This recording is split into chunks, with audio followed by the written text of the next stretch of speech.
আসিফ মাহমুদ সম্পর্কে যে কথাবার্তা উঠলো, দুর্নীতির উঠলো, এ ব্যাপারে আপনি যদি একটু ছোট করে আপনার যদি মন্তব্যটা একটু করেন আর কি। হ্যাঁ, দুঃখিত, কোন বিষয়? এই আমাদের যে উপদেষ্টা আসিফ মাহমুদ সজীব ভুইয়া, হ্যাঁ, এই তার বিষয়ে যে বিতর্ক তৈরি হলো, সে ক্ষমা চাইলো।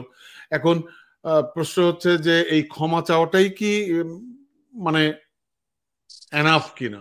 তার কারণ হয়তো এটা ধরা পড়েছে বলেই ক্ষমা চেয়েছে, এবং অনেকে বলছে যে আরো অনেক কিছু আছে, অনেক স্ক্যান্ডাল আছে, অনেক কিছু আছে, এবং যাদেরকে মানে যারা তার মন্ত্রণালয় থেকে পদত্যাগ করেছে, তার যে ব্যক্তিগত সহকারী বলছে যে আমি নিজে আমি আমি আমি রিজাইন দিয়েছি, আমাকে বের করে দেওয়া হয়নি।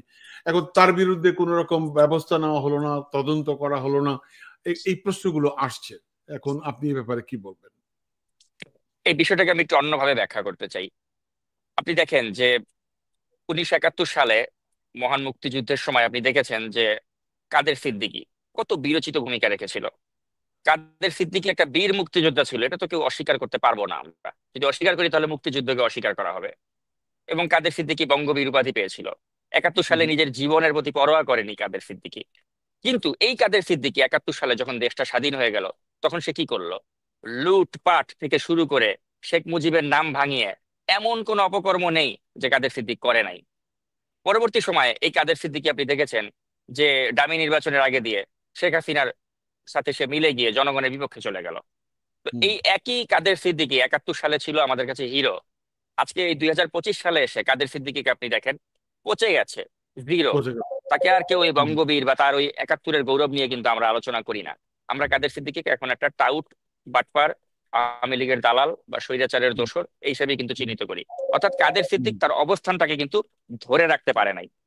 তাই মনে করি কি রাজনীতির ক্ষেত্রেও কিন্তু এই অবস্থানটাকে ধরে রাখা, ব্যক্তি ইমেজটাকে ধরে রাখা কিন্তু খুব ইম্পর্টেন্ট। যেটা আমি মনে করি যে কাদের সিদ্দিকীর সাথে আমি তুলনা করতে পারি নাহিদকে বা আসিফকে। কিভাবে আমি একটু ব্যাখ্যা করি আপনাকে।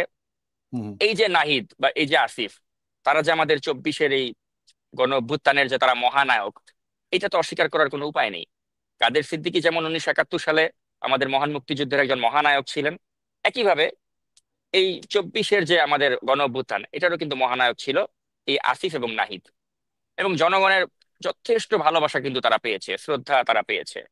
কিন্তু অত্যন্ত দুঃখজনক বিষয় হচ্ছে তারাও কিন্তু কাদের সিদ্দিকীর মতো তাদের ওই জনপ্রিয়তাটাকে, তাদের যে ধরে ইমেজটাকে তারা রাখতে কিন্তু পারেন। ধরে রাখতে পারেনি। আর এই হুম। ধরে রাখতে হুম। না পারার পেছনে কাদের সিদ্দিকীর যেমন ব্যক্তিগত লোভ লালসা জড়িত ছিল, একইভাবে হুম। আমি মনে করি নাহিদ এবং আসিফ তাদেরও কিন্তু ব্যক্তিগত লোভ লালসা জড়িত। অর্থাৎ তারা তাদের ব্যক্তিগত স্বার্থ সিদ্ধি, ব্যক্তিগত ফায়দাটাকে তারা কিন্তু এখানে ইম্পর্টেন্স দিয়েছেন দেশের মানুষের কাছে গ্রহণযোগ্য হওয়ার চেয়ে বেশি। হুম। হুম। এখন 71 সালে কিন্তু নিজের জীবনকে পরোয়া করে নাই কাদের সিদ্দিকী। ওই সময় সে মারাও যেতে পারতো। কিন্তু এখন আপনি বেঁচে গেলেন, বেঁচে গিয়ে এটা আপনাকে লাইসেন্স দেয় নাই যে এখন আপনি বাংলাদেশে, স্বাধীন বাংলাদেশে যা ইচ্ছা তাই করতে পারবেন।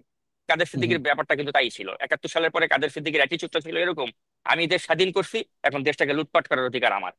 এবং এই কারণে কিন্তু শেখ মুজিবুর রহমান তাকে লাইসেন্স দিয়ে দিয়েছিল, যা ইচ্ছা তাই করতো কাদের সিদ্দিকী। আপনি ওই সময়ের হুম। পত্রপত্রিকাগুলো দেখেন, দেখলে বুঝবেন যে হুম। কাদের সিদ্দিকী ওই সময় এমন কোনো জঘন্য কাজ নাই, ব্যাংক লুটপাট থেকে শুরু করে এমন কোনো কাজ নেই, মানুষের জমি জমা দখল করা, অন্যের স্ত্রীকে গিয়ে রেপ করা, সব করছে কাদের সিদ্দিকী 71 সালের পরে। কারণ সে ভাবছে আমি মুক্তিযুদ্ধ করছি, আমার নিজের জীবন বাজি রেখা, এখন আমি যা ইচ্ছা তাই করতে পারি। এই একই ধরনের কাদের সিদ্দিকীর মতো মাথায় ওই ভূতটা কিন্তু এই নাহিদ এবং আসিফদের মনে এখন জেগেছে। যে আমরা যেহেতু 24-এর গণঅভ্যুত্থানে নিজের জীবন বাজি রেখে আমরা রাজপথে নেমেছিলাম, আমরা হুম। যেহেতু হাসিনার মতো একটা দানবকে সরিয়ে দিয়েছি, অথবা আমাদের এখন লাইসেন্স আছে, যা ইচ্ছা তাই আমরা করতে পারি। নাহিদ আর আসিফের এখন ওই একই অ্যাটিচিউড। তারা এখন মনে করছে আমরা যা ইচ্ছা তাই করতে পারবো। এই কারণেই তার বাবা তার প্রভাব খাটিয়ে এই ধরনের মানে কন্ট্রাক্টরের সাথে হাত মিলিয়ে দুই নাম্বারি করার চেষ্টা করে। তো এখন আমার কথা হচ্ছে কি যে দেখেন, আজকে আসিফ বা নাহিদ তারা কিন্তু একটা ভালো দৃষ্টান্ত রাখতে পারতো। হান্নান মাসুদ একটা ভালো দৃষ্টান্ত রাখতে পারতো, সারজিৎ একটা ভালো দৃষ্টান্ত রাখতে পারতো। তারা কি করতেছে? তারা 100টা গাড়ি নিয়ে শোডাউন করতেছে। তারা রাজনৈতিক দল করেছে একটা এনসিপি। আমরা কি হুম। বলছি যে এই এনসিপিটাকে, তাদের যে অফিসটা, এই অফিসটা রূপায়ণ টাওয়ারে মিস্টার মুকুল ব্যবসায়ী তিনি দিয়েছেন। এটা আমরা জানি যে রূপায়ণ টাওয়ার তাদেরকে একটা ভালো একটা অফিস তাদেরকে দিয়েছে। এখন কথা হচ্ছে হু ইজ দিস মুকুল? রূপায়ণ টাওয়ারের মুকুলটা কে? আমি হুম। আপনাদেরকে বলি। এই রূপায়ণ টাওয়ারের মুকুলটা হচ্ছে গিয়ে আপনার ওই যে দৈনিক দেশ রূপান্তরের মালিক যে হুম তিনি। তো এখন এই এই রূপায়ণ টাওয়ারের মালিক যিনি, তিনি হচ্ছেন গিয়ে শাহ আলমের চামচা, মানে বসুন্ধরা গ্রুপের যে শাহ আলম, শাহ আলমের চামচা। এখন হুম এই ভূমিদস্যু বসুন্ধরা গ্রুপের মালিক শাহ আলম, সে যদি এই দেশ রূপান্তরের মালিক এই রূপায়ণের মুকুলকে, তিনি যদি বলেন তুমি এইটা করো, সে ওইটা করবে, এটা করো, যা বলবে তাই করবে, সোজা কথা। আপনি দেখেন আমার বিরুদ্ধে আপনার বিরুদ্ধে যখন বসুন্ধরা গ্রুপের মিডিয়াগুলো প্রোপাগান্ডা চালালো, বাংলাদেশের কোনো জাতীয় দৈনিকে কিন্তু ওই নিউজগুলি ছাপা হয়নি যেগুলো আমাদের না বিরুদ্ধে হয়নি। অপপ্রচার করেছিল, হুম একমাত্র দেশ হুম রূপান্তরে ছাপা হয়েছিল। হুম কারণটা হুম। কি? যাহাই কালের কণ্ঠ, যাহাই বাংলাদেশ প্রতিদিন, তাহাই দেশ রূপান্তর। দেশ কারণ রূপান্তর। মুকুল এবং আপনার এই রূপায়ণ টাওয়ার বা এই যে আপনার এই শাহ আলম, বসুন্ধরা। বসুন্ধরা গ্রুপ, এরা সব এক সুতোয় গাঁথা। হুম হুম এখন শাহ আলম খুবই স্মার্ট। শাহ আলম জানে যে আমি যদি এখন এনসিপি কে একটা অফিস দেই, তাহলে বসুন্ধরার টাকায় তারা অফিস করেছে, এটা বাজারে আসলে কিন্তু তাদের মান সম্মান নষ্ট হবে। এই কারণে শাহ আলম কি করলো, তার প্রাণের দোস্ত সে হুম রূপায়ণের মুকুলকে বললো কি আমি দিলে তো কালার হয়ে যাব, তুমি দাও রূপায়ণ টাওয়ারের, তুমি একটা ওদেরকে অফিস দিয়ে দাও। সাথে সাথে কিন্তু ওকে শাহ আলম ভাই বলছে আমি করে দিই, মুকুল করে দিল এটা। অর্থাৎ আপনি এটা ভাবার কোনো কারণ নাই যে রূপায়ণ টাওয়ারের এই অফিসটা মুকুল সে দিয়েছে, এটা বসুন্ধরা শাহ আলম দিয়েছে, সোজা কথা। হুম হুম। অর্থাৎ তারা ঠিক। ভূমিদস্যু বসুন্ধরা গ্রুপের টাকায় তারা এই অফিসটা করেছে, সোজা কথা। কারণ শাহ আলম নিজের নামটা এখানে আনতে চায় নাই, সে হুম মুকুলকে হুম দিয়ে এটা করাইছে। তাহলে দেখেন এই ছাত্রদের রাজনৈতিক দল, তারা প্রথমেই কিন্তু দেখেন কত বড় একটা দুর্নীতির সাথে জড়িয়ে গেল, যে তারা ভূমিদস্যু বসুন্ধরা গ্রুপের রেকমেন্ডেশনে একটা অফিস প্রাপ্তি তারা করলো। এখন এই ভূমিদস্যু বসুন্ধরা গ্রুপের কথা আমি বারেবার কেন বলি, কারণ এই হচ্ছে সেই বসুন্ধরা গ্রুপ যারা ছাত্র আন্দোলনের সময়, আপনি দেখেছেন যে এই শাহ আলম বলেছিল এই ছাত্রদেরকে জঙ্গি, সন্ত্রাসী, হুম এবং সে বলেছিল যে শেখ হাসিনার সাথে মৃত্যুর আগেও থাকবে, মৃত্যুর পরেও থাকবে। আজকে দেখেন হুম এই যে জুলাই অভ্যুত্থানে এত এত মানুষ তারা জীবন দিল, এত এত ছাত্র তাদের চোখ হারালো, আজকে দেখেন তাদের যারা মারা গিয়েছে তাদের আত্মা কষ্ট পায় যে যেই ফ্যাসিবাদের দোসর শাহ আলম, কোথায় স্বাধীন বাংলাদেশে সবার আগে শাহ আলমের বিচার হওয়ার কথা ছিল, আজকে সেই শাহ আলমের রেকমেন্ডেশনে এই এনসিপি নামক একটি দল করে এই নাহিদ আসিফরা তারা অফিস দিয়ে তারা রাজনৈতিক দল করছে, তারা শাহ আলমের ফাইন্যান্সে তারা চলছে। এটা কি শহীদের রক্তের সাথে বেইমানি না? তো আমার কথা হচ্ছে, আপনি যেই আন্দোলনটাকে পুঁজি করে আজকে নাহিদ হলেন, আসিফ হলেন, আজকে আপনি সেই আন্দোলনে আপনার শহীদ ভাইদেরকে, তাদের লাশেরকে আপনি বৃদ্ধাঙ্গুলি দেখিয়ে তাদের লাশের উপর দিয়ে গিয়ে আপনি আজকে সেই ভূমিদস্যুর সাথে আঘাত করলেন, সেই ভূমিদস্যুর রেকমেন্ডেশনে আপনি একটি অফিস বাগিয়ে নিলেন, এবং হুম হুম। তাদের ফাইন্যান্সে আপনি আপনার রাজনৈতিক দল পরিচালনা করছেন। তো এর চেয়ে মানে কি বলবো, এর চেয়ে নিচতা কি হতে পারে আর? এরা নাকি হুম। আমাদের আগামী দিনের রাজনীতি করবে? তাহলে এরা যদি আমাদের আগামী দিনের রাজনীতি নেতা হয়, এদের মতো বাটপার, এদের মতো চিটার, আপনি সার্জিস বলেন, আসিফ বলেন, নাহিদ বলেন, হান্নান মাসুদ বলেন, এগুলি তো সব চিহ্নিত বাটপার। আমি যেগুলিকে এখন আমার ফেসবুকে আমি ডাইরেক্ট বলি ফকিন্নির পোলাপাইন। কেন বলি? আসলেই তো এরা ফকিন্নির পোলাপাইন। কারণ ফকিন্নির পোলাপাইন না হলে কি নিজের বাপকে এভাবে অনুমতি দেয় যে বাপ তুমি এগুলি করো, ধান্দা করো? এরা আসছে অল্প সময়ের জন্য, ভাবতেছে যা পারি কামায় নে, এলোমেলো করে দেমা লুটে পুটে খাই, এ হচ্ছে তাদের মূল মন্ত্র। তো এখন আমার কথা হচ্ছে কি, আসলে এরা ওয়ান্স এ না ফকিন্নির পোলা, অলওয়েজ এ ফকিন্নির পোলা। এখন আমি ভাই বলতে খারাপ লাগে, বাট এটা হচ্ছে বাস্তবতা।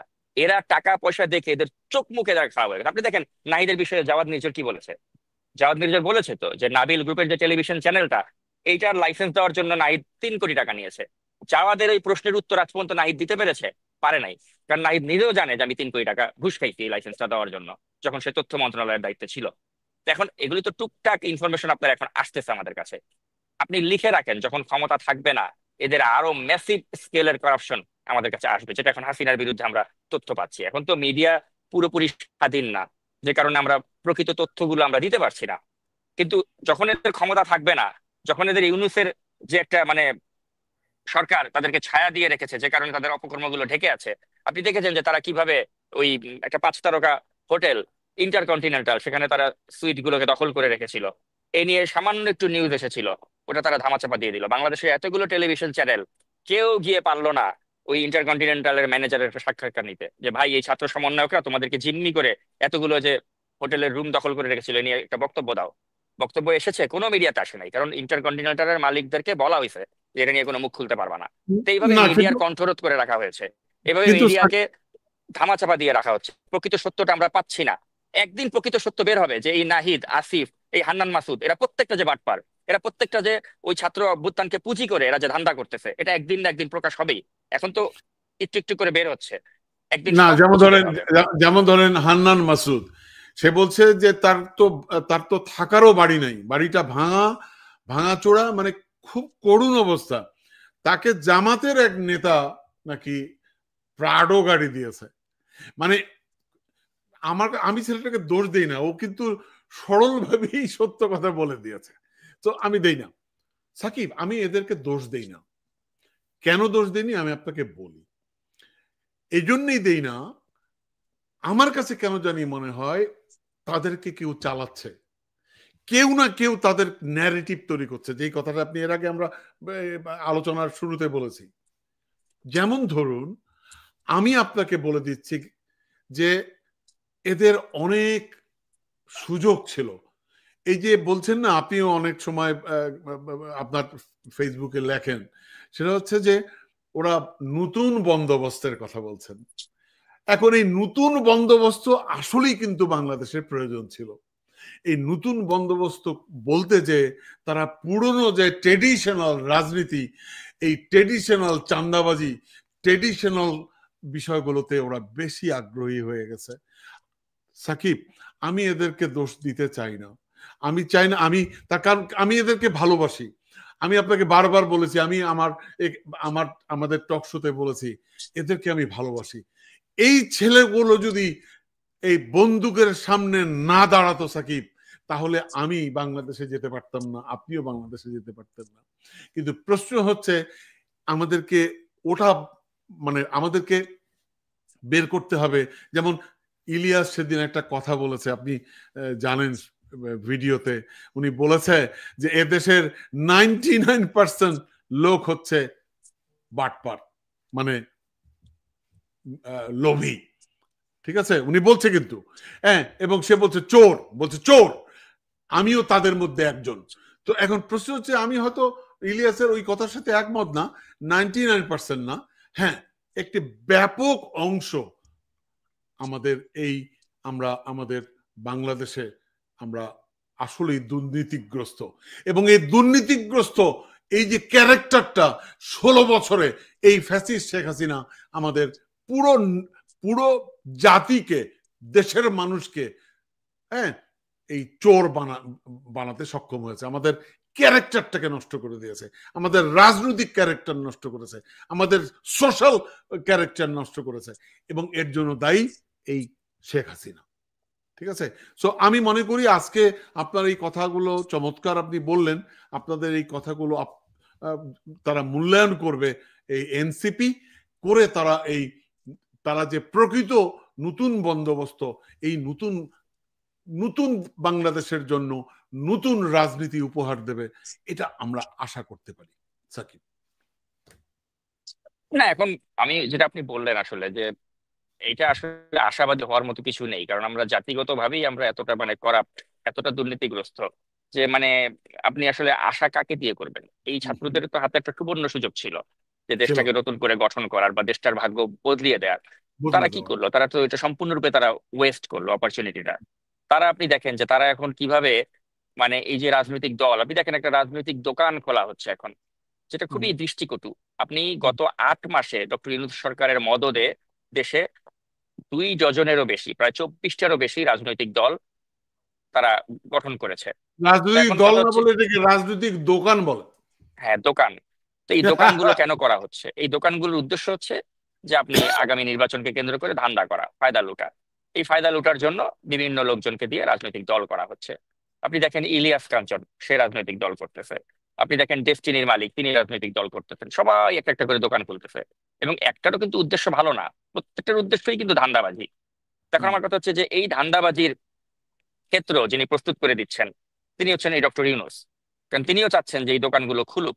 কারণ এগুলো তো আপনি জানেন যে 11 সময় আমরা কি দেখেছিলাম, ফেরদৌস কোরেশি রাজনৈতিক দল করেছে। আপনি দেখেছেন তখন কল্যাণ পার্টি করেছিল এই ইব্রাহিম। তো এখন এই ইব্রাহিমের কই আজকে? ইব্রাহিমের অস্তিত্ব কোথায়? ফেরদৌস কোরেশি কোথায়?